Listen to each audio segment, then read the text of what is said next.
c'est tout simplement pour vous parler de ma palle de 2026. J'ai fait un petit sondage sur Instagram, je vous ai les classés un petit peu par catégorie et puis du coup, vous m'avez choisi une lecture à peu près par mois.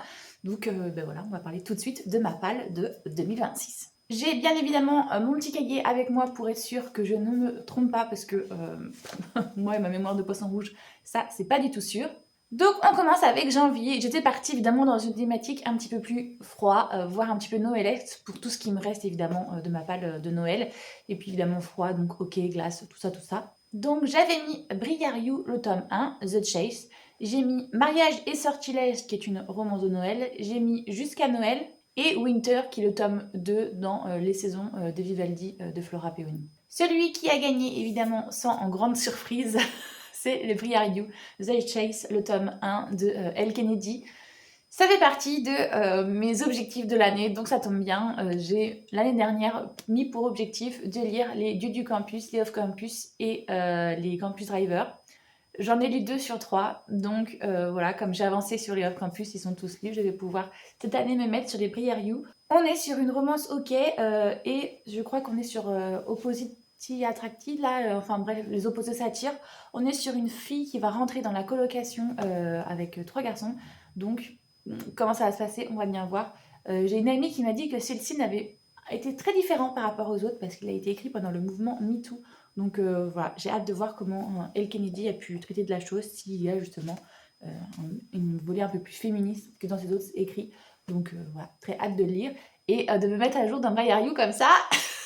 On arrêtera de me dire que je suis à la bourre parce qu'en plus d'après il y a des campus diaries à lire. Donc pour le mois de février, je suis partie dans vraiment plus tout ce qui est romance contemporaine. Et je suis partie évidemment dans ma palle. Je suis pas allée chercher des titres que je n'ai pas, sinon c'est catastrophique. Il y a certains où je vous mettrai peut-être en incrusté parce que je les ai soit en audio, soit je les ai sur ma liseuse. Mais la plupart, ce sont des livres que j'ai en physique parce que voilà, on va diminuer cette palle drastiquement. C'est un opératif de cette année. Donc j'ai mis pour les livres du mois de février, Adopte-moi aussi. J'ai mis sur le bureau Shine et The Long Game. Donc celui-là qui a gagné, c'est Adopte-moi aussi de Coralie Romancy et ça tombe très bien puisque je vais rencontrer cette autrice encore une fois en salon puisqu'il y a 2 salons que je vais faire en 2026 où je pense qu'elle y sera. Même il y en a un je suis sûre mais le deuxième je pense aussi puisqu'on s'est déjà rencontré l'année dernière. Donc comme j'aimerais lui acheter son tome 3 de cette série, il va peut-être falloir d'abord que je lise le tome 1 et le tome 2 pour être sûre d'acheter le tome 3 évidemment. Donc c'est parfait. On est sur une histoire de colocation, je crois, Force Proximity.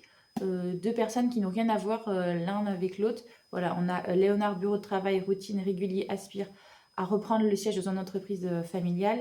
Et Elena, passionnée par The Big Bang Theory et la compagnie de Satanano, se retrouve contrainte de quitter la colocation actuelle. Bref, voilà. On adore. J'adore. Et ça tombe bien, tu vois, parce que je suis en train de me refaire tout des Big Bang Theory. Je suis à la saison 11 au moment où je filme la vidéo, donc à la fin même de la saison 11. Donc ouais, voilà, je me les ai tous refaites là au mois de décembre, les saisons, ça tombe pile poil bien.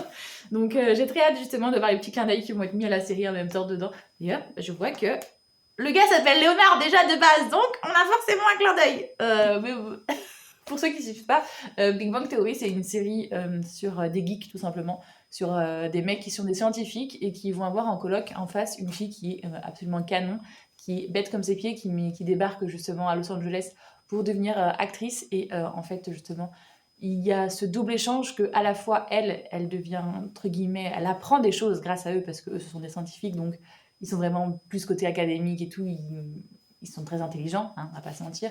Et elle leur apprend aussi la vie parce que du coup, ils sont très intelligents, mais émotionnellement et socialement, ce sont des gros handicapés sociaux. Donc voilà, il y a une espèce d'échange comme ça qui est fait au fil des saisons et c'est très chouette de voir ça.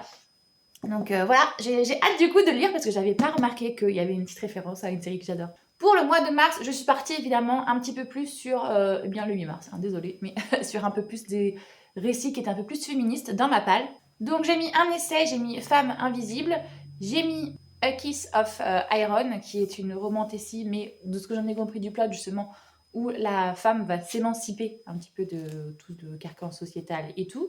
J'ai mis La couleur des ténèbres, qui est pareil, une romantésie où visiblement la femme va un peu apprendre d'elle-même à travers sa sexualité, si j'ai bientôt compris. Et Cross the Line, qui là pour le coup, on est sur un brother best friend, pardon, et elle, je crois que c'est elle qui est la manageuse, donc du coup on a un petit côté comme ça où c'est un petit peu plus elle qui a des connaissances et l'emprise sur le couple, enfin, de ce que j'en ai compris c'est ça. Et parmi les 4, celui qui a gagné c'est La couleur des ténèbres, du coup on est sur une romantaisie, en plus ça fait un moment qu'il traîne dans ma palle, je l'ai depuis milieu 2025, ouais, parce que je l'ai acheté à un salon à l'autrice, et voilà, et j'aimerais bien qu'il ne traîne pas trop dans ma palle, parce que l'objectif de cette année, c'est justement de, comme tous les ans on va dire, hein, mais c'est évidemment de dégager la palle. Et là, surtout en 2026, les plus vieux titres, ils doivent vite partir parce que sinon, ils vont aller sur Vinted, tout simplement. Parce que j'en ai marre justement des titres qui restent des années dans ma palle. Donc cette année, c'est les Hunger Games. S'ils n'ont pas été liés dans l'année, tout ce qui est dans ma palle dégagera. Voilà. Déjà, l'année dernière, j'avais fait justement comme ça un choix assez drastique, mais là, ça va être encore plus drastique cette année. Donc là, on est sur une romance-thésie, hein, comme je vous ai dit, avec... c'est des elfes, visiblement. Je le découvre en même temps que vous. Et visiblement, il y a de la magie, voilà. Parviendront-ils à comprendre ce qui les unit avant que le piège ne se referme sur eux? Donc, hâte de découvrir ça, surtout qu'en plus, le tome 2 sort en 2026, de ce que j'ai vu sur les réseaux. Là, elle a déjà fait sa campagne Ulule, l'autrice. Donc, potentiellement, s'il m'a extrêmement plu, évidemment, je pourrais enchaîner avec la suite. Pour le mois d'avril, j'ai essayé de partir sur les romances que je pense qui ont plus ou moins de l'humour. Donc j'ai mis Attention spoiler d'Olivia Dane, j'ai mis The Risk qui est le tome 2, si je ne me trompe pas, de Briar You pour pouvoir continuer comme je vous ai dit vu que c'est un de mes objectifs de l'année. J'ai mis F comme Fake Dating et j'ai mis Campus Driver le tome 1 puisque ça fait aussi partie de mes objectifs de l'année et je sais que c'est High School, il y a souvent de l'humour dedans. Et c'est d'ailleurs ce dernier qui a gagné, que je n'ai pas mais que j'ai en audio, donc hop, je vous mettrai la fiche là, même si je pense que vous allez très bien savoir de quoi je parle, puisqu'en plus, il va y avoir une série qui va sortir sur Netflix ou Amazon Prime, ou non, Prime je crois. Donc voilà, je me dis, il faudrait peut-être que je les lise avant que la série ne sorte, ça serait plutôt pas mal. Donc voilà, ça fait partie de mes objectifs cette année. Campus Driver, si je me trompe pas, on est sur une romance avec des potes qui créent une application de location de voitures. En fait, comme le nom l'indique, ils vont faire le taxi sur leur campus universitaire. Voilà, ils ont une espèce de collection de belles voitures, donc j'imagine que ce sont des gosses de riches. Donc pour la plupart, peut-être qu'il y en a d'autres qui sont un peu moins riches dedans, mais bon, pour avoir ce genre de voiture, il faut quand même avoir certaines agences financières. Donc voilà. Et du coup, j'imagine que à chaque tome, justement, on va avoir des couples différents. Vous allez les voir se former donc dans cette bande de potes, un form family, tout ça, tout ça. Donc, j'ai très hâte. En plus, c'est pas comme si mes meilleurs amis n'arrêtaient pas de me menacer pour que je lise parce que c'est trop bien, c'est trop bien, c'est trop bien. Cette année, ça sera fait. Déjà que je vais le faire en 2025, mais là, cette année, au mois de mai, je suis partie sur des choses qui étaient un petit peu plus printanières, un petit peu plus gourmandes, un petit peu plus roses. Je sais pas pourquoi. J'avais envie de partir sur ça pour le mois de mai. Donc, j'ai mis Pâtisse-moi, Pâtisse avec moi, qui est le tome 2 du coup que vous avez vu, Adopte-moi aussi. J'ai mis Spring de Flora Peony, c'est le printemps, hein, très clairement. J'ai mis les chroniques de Rockersby. Et j'ai mis aussi un printemps pour te succomber de Morgane Maucomble. Donc est-ce que j'ai vraiment besoin de vous dire qui a gagné? Non, parce que là, elles se sont fait éclater. De manière, dès qu'on me dit Morgane Maucomble dans la sélection, ça gagne d'office. Donc évidemment, c'est un printemps pour te succomber. Ça tombe bien parce que j'aimerais bien aussi dans mes objectifs de 2026 finir cette saga. En fait, ça fait déjà 2 ans que je me la traîne. Oui, parce que je ne l'ai pas commencé cette année, je l'ai commencé l'année dernière. Et justement, cette année, je m'étais dit, bon, il me reste que 2 tomes à boucler, ça ira vite. Et Kenini. Non. Donc voilà, il me reste le printemps et l'été, donc ça serait aussi bien que je réussisse à la finir, cette saga. Parce que du coup, il y en a plein d'autres sagas qui sortent aussi avec des choses un peu plus justement saisonnières. Donc je me dis, ça serait quand même bien que je finisse celle-là d'abord. Au niveau du résumé, on est sur une jeune femme, Magnolia, qui a une petite fille et qui tient, elle est fleuriste, mais au niveau financier, ça ne va pas très bien et elle demande de l'aide à sa famille, sauf que sa famille refuse de l'aider financièrement depuis qu'elle a quitté son ex-compagnon qui visiblement n'était pas quelqu'un de très bien, mais ils n'ont rien à faire, puisqu'en gros, il a une bonne situation, pour eux, c'est le genre idéal, alors que... de ce que j'en ai compris, on n'est peut-être pas sur de la violence conjugale, mais on est quand même sur un bon pervers narcissique, ou en tout cas il y avait une ambiance assez toxique pour qu'elle quitte son ex. Et donc du coup, au lieu de retourner avec son ex, quand ses parents vont lui dire, écoute, on accepte de donner de l'argent, mais tu te remets avec lui, elle va dire que c'est pas possible, puisqu'elle a déjà quelqu'un et elle va rencontrer par hasard Camille, qui est un riche homme d'affaires, qui lui aussi recherche de la compagnie, mais pas vraiment pour la même chose. Et ils vont tous les deux tomber. Je crois que j'avais lu les 2 ou 3 premiers chapitres pour me faire une idée justement. Et j'avais beaucoup aimé parce qu'il y avait pas mal d'humour dans celui-là. Et j'adorais déjà le point de vue du protagoniste Camille. Il a fait une application en rapport avec le sexe, je sais plus exactement ce que c'est. Mais du coup il est très mal vu parce qu'il a un côté très playboy et il a un côté sexualisé qui ne plaît pas du tout évidemment à la bonne société et aux tabloïds. Donc en gros lui il veut se ranger, il veut se marier pour faire comprendre que même s'il a ces idées-là politique, eh bien, il est quand même quelqu'un de très clean et voilà. Donc on va avoir, je pense, enfin je sais pas, je pense et je suis sûre, un fake dating entre les deux pour justement que des deux côtés, leur famille ou les tabloïds les laissent tranquilles. Pour le mois de juin, qui est le mois de mon anniversaire, au passage, je suis partie sur plein de sujets différents. Je suis à la fois partie sur l'historique parce qu'on a l'appel du 18 juin, mais à la fois on a aussi évidemment le mois des fiertés, on a mon anniversaire, donc tout ce que j'aime moi au niveau de tout ça, c'est aussi tout ce qui est Disney et tout. Donc j'ai mis un petit panel de tout ce que j'aimais dedans. Donc j'ai mis True Love Fake Boyfriend de Laetitia Tran. J'ai mis Échec au roi de Laurence Chevalier. J'ai aussi mis La faucheuse histoire secrète de Neil Shatterman. Pardon si j'écorche les noms. Hein. À chaque fois je suis jamais trop sûre des noms ou des prénoms des auteurs. Et j'ai mis Kiss the Girl, qui est une réécriture de La Petite Sirène. Je ne sais plus le nom de l'autrice ou de l'auteur. Chez Hachette Heroes, les collections là, avec tous les Disney qu'on adore. Ils étaient tous à 1 ou 2 points près, mais bon, celui-là qui a quand même remporté le plus de suffrages, c'est du coup True Love Fake Boyfriend. J'arrive pas à parler. Cette vidéo va être une catastrophe. Désolée d'avance. Donc on est sur une romance MM avec New Romance, Fake Dating, Romance MM. Et là on est sur un boss employé tout simplement. Hein, et voilà. Donc j'ai très hâte de le lire. J'ai rencontré cette autrice à la Icon et comment vous dire que je suis très contente. Et j'ai très hâte de lire tous ces petits bouquins. J'en ai acheté pas mal d'elles, donc il faudra peut-être que je commence à les lire justement. Pour le mois de juillet, je suis partie dans une ambiance un petit peu plus chaude. On commence à être, pour moi, la période estivale. Donc je me suis dit, allez, partons sur ça. J'ai mis Le prince sans épouse de Laurence Chevalier, qui a une vibe très estivale pour moi, puisque au niveau des illustrations qu'elle nous a montrées, ça fait quand même vachement penser à tout ce qui est antique, Rome, voilà, les personnes un peu en mode gladiateur avec les toges et tout. Au niveau du design, c'est ce qu'elle montre. Donc pour moi, ça, c'est l'été. J'ai mis aussi Viva la vida de Sophie Jomain, puisque là c'est pareil, on est sur quelque chose où je crois elles vont partir en vacances. Donc pour moi, partir en vacances, pareil, c'est l'été. You with the View, je crois que c'est comme ça que ça se prononce, même si je suis pas sûre. Pareil, on est sur un road trip, donc pour moi, ça c'est l'été. Et après, comme je savais pas trop quoi mettre, j'avoue, j'ai mis le Clan Bennett, le tome 3, puisque ça fait aussi des parties des sagas que j'ai commencé en 2025, que j'aimerais potentiellement bien finir en 2026. Donc voilà, j'ai mis le tome 3. Je l'ai glissé en essayant de me dire peut-être que ça va passer. Mais non, ce n'est pas celui-là qui a gagné. Le tome du coup vainqueur pour celui-ci, eh bien c'est Le prince sans épouse, donc de Laurence Chevalier, comme je vous ai dit, vous voyez, on est sur une vibe très Rome, pas Rome, Athènes, pardon, et on est quand même sur un style qui me fait très penser à la Grèce antique et tout, donc potentiellement, voilà. Hein, moi je me dis, si ça fait pas Summer Vibe, je sais pas ce qu'il vous faut les gens.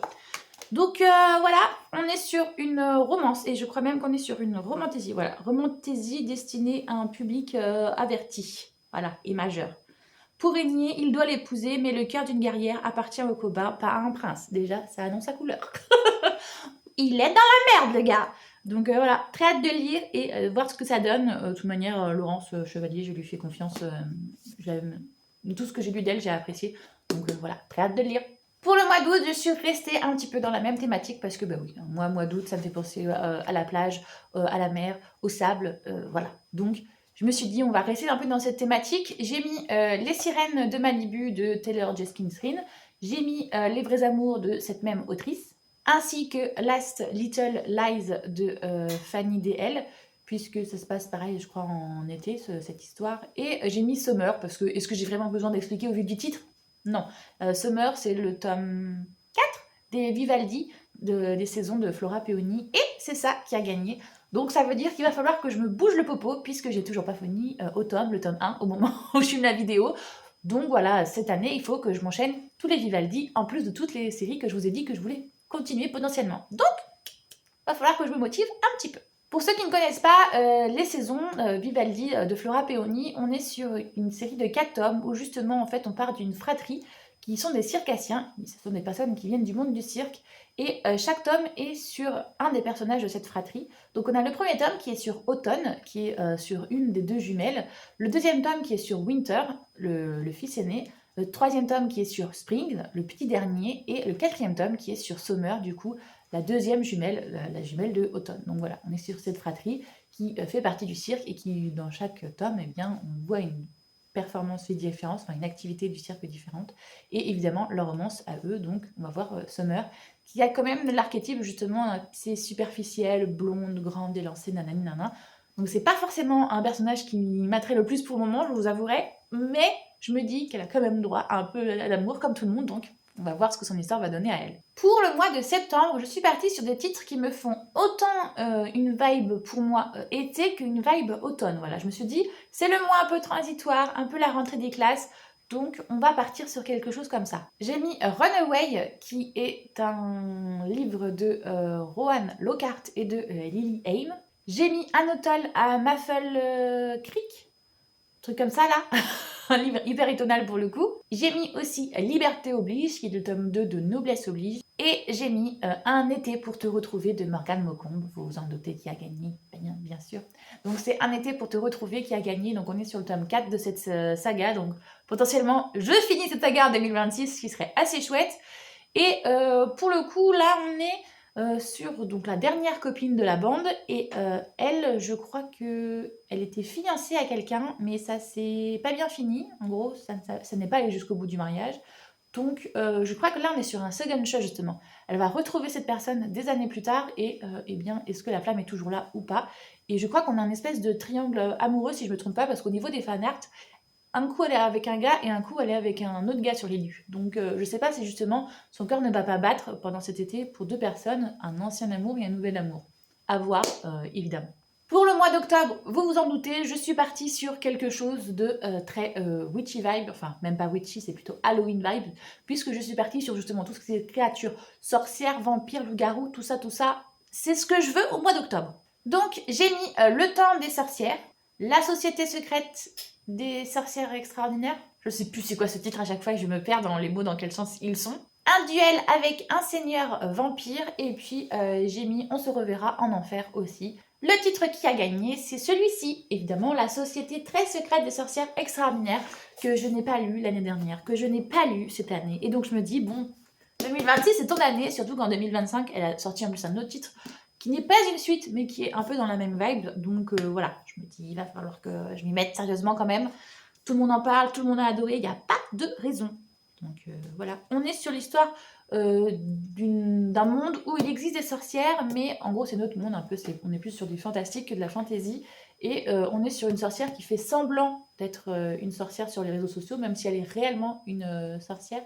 Et on va lui confier la tâche justement d'aider 3 petites sorcières à pratiquer leur magie. Voilà, elle va devenir un peu préceptrice de ces petites sorcières-là.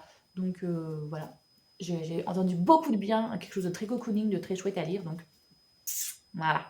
En novembre, je suis restée dans tout ce qui est fantastique, mais là, je suis allée du côté un petit peu plus sombre de la force pour tout ce qui est côté fantastique, justement. J'ai mis Les héritiers de la haine, j'ai mis aussi Deep Shadow de Laurence Chevalier, Le Clan Bennett, le tome 4, et Seigneur de la nuit de, j'ai perdu son prénom, Laetitia Tran, voilà. Donc pour ces 4 titres, on est vraiment sur une vibe beaucoup plus créature et sombre, hein, comme je vous ai dit. Et le titre qui a remporté, c'est celui-ci. Ta-da-da. Alors vous allez peut-être pas bien recevoir à cause de dorure, voilà. Donc on est sur Les héritiers de la haine de Ellie Rino, et j'ai rigolé parce que quand l'autrice a vu que je faisais justement ce sondage, elle s'est vue en face de TJ Klune et elle a fait oh, « Je suis en face de mon auteur préf !»